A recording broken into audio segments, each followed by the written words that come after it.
Right, I found this old girl in the yard, and I want to tell you why JCBs are so well known and why they're loved around the world. Well, it's kind of down to this. From here forward, it's a digger. But here's the clever bit. From here forward, it's kind of a tractor. You can drive it anywhere. Now, how do they work?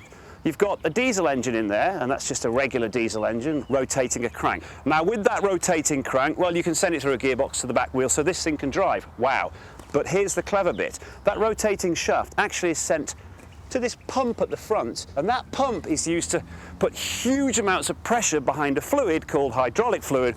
Now, that pressure can be used to move stuff. At the valve block down there, you can select this ram here.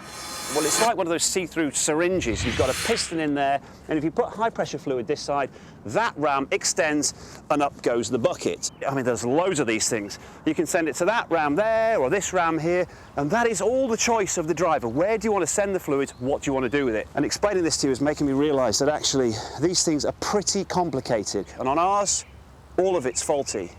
So I wish I hadn't just explained any of that. It's terrifying me.